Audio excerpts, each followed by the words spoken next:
Salut les passionnés de Chine et de chinois, c'est Dim. J'espère que vous allez bien et que vous êtes en forme. Comment connaître et faire valoir son niveau de chinois? Un examen reconnu mondialement existe, le test du HSK.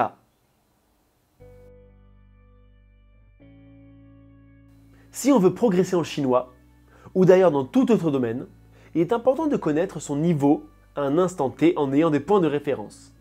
Ça tombe bien, ces points de référence sont le test HSK pour Hanyu Shui Ping Kao Shi ou test d'évaluation de chinois. Le test de HSK est un examen standardisé de linguistique chinoise, donc de chinois mandarin standard, ayant pour priorité l'évaluation de la capacité de communication d'une personne dans la vie quotidienne, dans le travail et dans les études. Les tests du HSK sont divisés en 6 niveaux.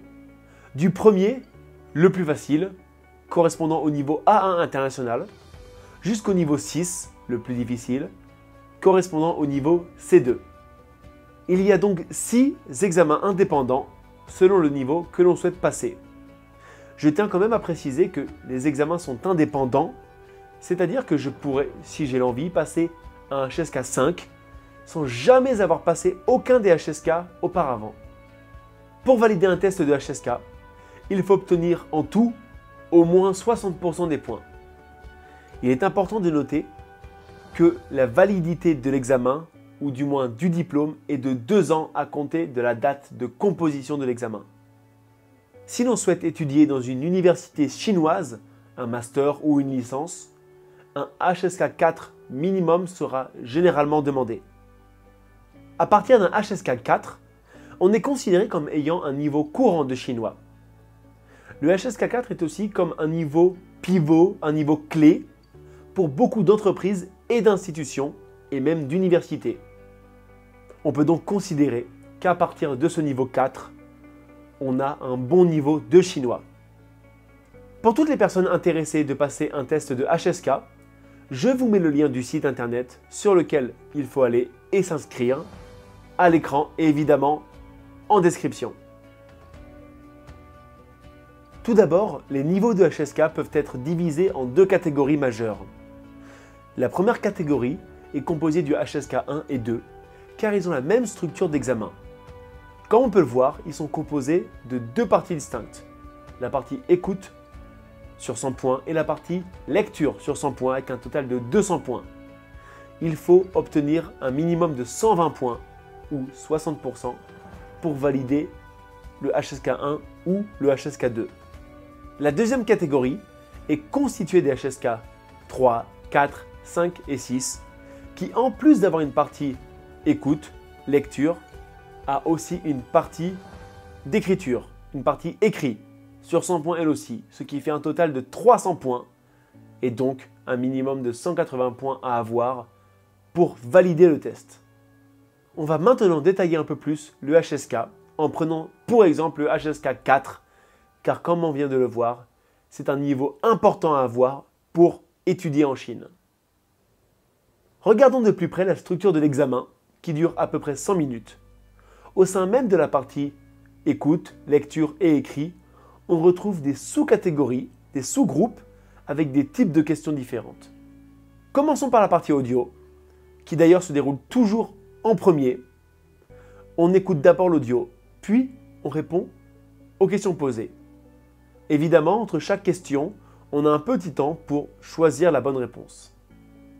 On peut voir à l'écran la première partie de l'écoute, où on a en fait des questions à réponse vrai-faux. On écoute l'audio à chaque point donné, puis on juge la phrase donnée. La deuxième partie de l'écoute est un peu différente de la première, car ici on est sur un QCM, donc question à choix multiples, où il faut choisir la réponse A, B, C ou D adéquate à la question posée dans l'audio. La troisième partie est la même que la deuxième, sauf que les dialogues sont un peu plus longs et un peu plus complexes. Passons à la partie lecture du test. Dans la première partie de la lecture, on doit en fonction d'une liste de 5 mots, choisir les mots adaptés à remplir dans des phrases à trous proposées.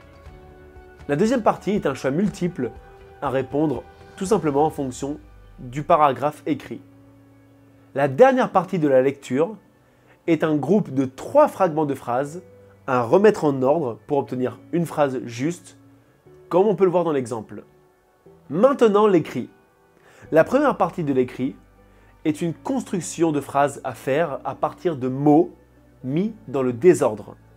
Et enfin, dans la deuxième partie de l'écrit, il faut écrire une phrase unique décrivant le plus précisément possible l'image et surtout en utilisant le mot proposé à côté de l'image, comme on peut le voir dans l'exemple. Les exercices présents dans les autres niveaux de HSK sont évidemment différents, mais gardent la même logique, la même structure de questions. Le but de la vidéo d'aujourd'hui n'était pas de faire une préparation concrète aux exercices de chaque niveau de HSK, mais plutôt de présenter, de faire une introduction à l'examen, au test de HSK. J'espère que la vidéo vous a plu et qu'elle vous a grandement aidé. Si vous avez pris la décision de passer un niveau de HSK, eh bien bravo, félicitations. N'hésitez pas à me le dire en commentaire ou en message personnel sur mon Instagram, mon Facebook ou même directement sur YouTube. Je pourrais même partager avec vous mon expérience personnelle quant au passage de HSK. N'oubliez pas de lâcher un pouce bleu, de vous abonner évidemment. Et sur ce, on se voit très vite dans une prochaine vidéo. 下次见!